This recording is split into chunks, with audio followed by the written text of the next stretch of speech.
Good morning, student. Today we are going to study a very important topic in economics.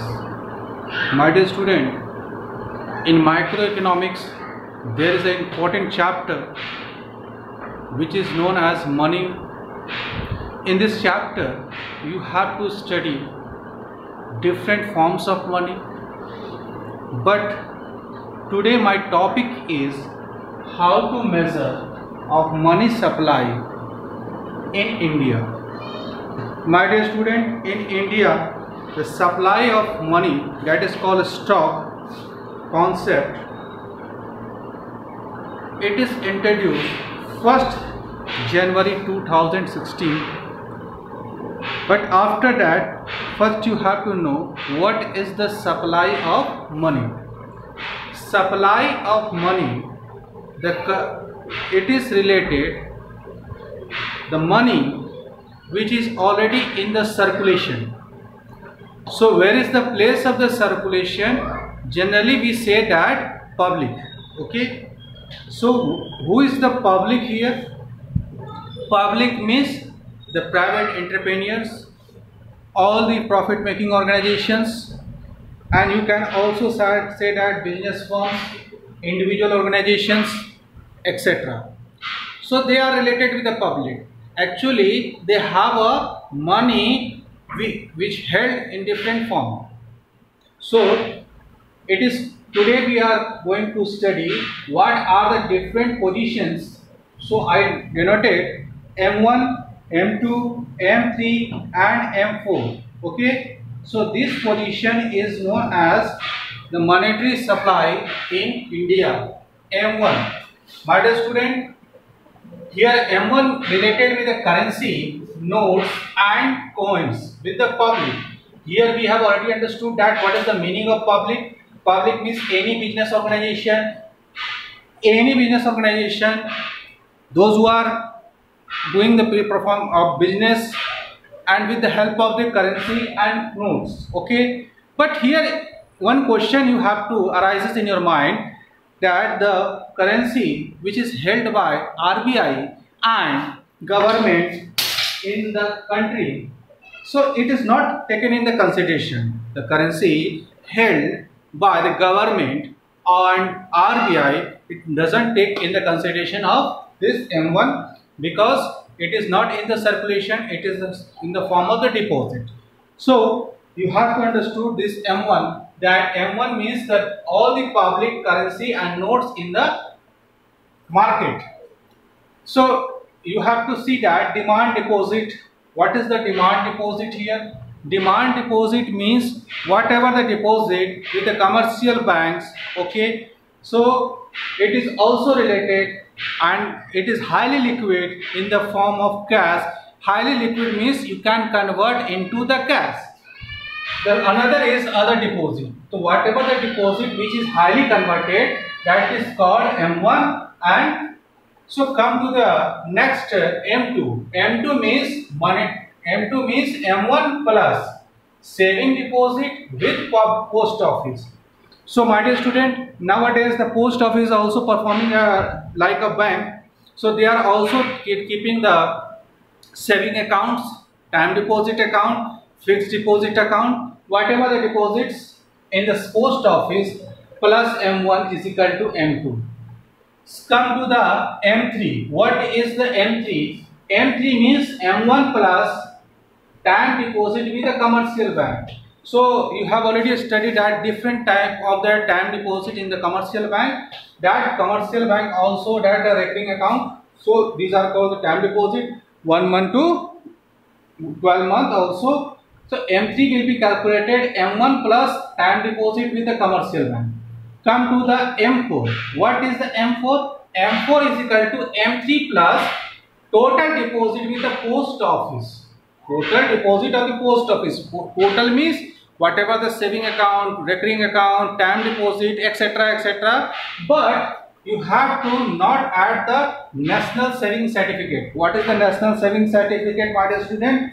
These are the certificate which is issued to the public for like a deposit, but they are not included because they are not circulated in the market. So once we have to recall what is the circulation in the market. Circulation in the market means, here market means we are talking about economy. So M1, M2, M3, M4, these are circulation in economy. M1, M2, M3 and M4, these are the circulation. Circulation means these are in the form of liquidity. They have a highly liquidity. Liquidity means they have a liquidity. Liquidity means you have to convert into the cash. Okay, convert into the cash. Easily converted into the cash. It is called highly liquid. So my dear student, it is very important, but now some changes happened. What are the changes nowadays? The RBI has started using new measures. So what are the measures I am going to state it that RBI has started another measure, that is M0, M1, M2, M3, M4. This is the concept the RBI has started in nowadays. So what is this the system that M0 is, it is a new concept. What is the M0? M0, currency in circulation. So whatever the currency in the circulation plus. So what is the plus? Currency deposit with the commercial bank.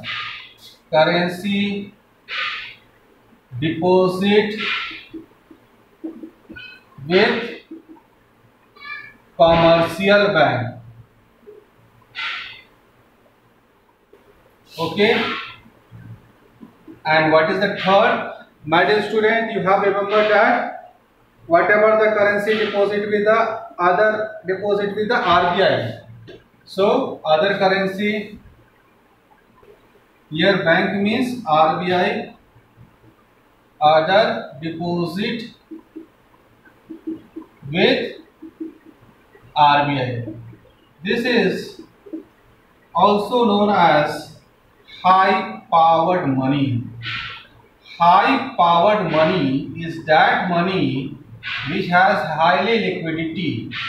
Okay, highly liquidity form.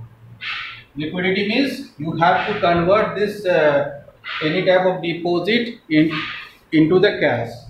So my dear student, you have to very well to know this M0. M0 is also known as highly powered money. You can highly powered money, that is high powered money.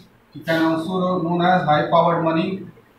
So simply you have to understand this high powered money. In India we have to also using the currency in the circulation plus currency deposit with the commercial bank with RBI. Okay. Here you can also say that commercial bank with RBI means whatever the deposit in the RBI by the commercial bank, it is going to be added, and other deposit with the RBI. So simply you have to understand. So whatever the circulation of money in the market plus whatever the deposit into the RBI and by the bank is called highly powered money. Once we have to recall this, my dear student, you have to keep remember all these three things. That is what is the meaning of M1, M2, M3, M4. For in the examination you have to ask different type. You have to simply write what is the explain the M3 and M4. You have to understand M3 means M1 plus time deposit with the commercial bank. M4 is equal to M3 plus total deposit with the post office excluding NSC. So whatever the question asked in the examination, you have to keep remember, and always you have to focus how to learn. So keep learn this way M1, M2, M3, and whatever these things are added. So you remember M1, M2 means M1 plus saving plus post office. Okay. M3 means M1 plus time deposit with a commercial bank, and M4 means total deposit with the post office excluding NSE. So it is a very important topic, my dear student, because in every examination, every time they have to ask the money supply in India, but sometimes they ask explain the M3 and M4. So you have to know. I hope you understand very well. Thank you.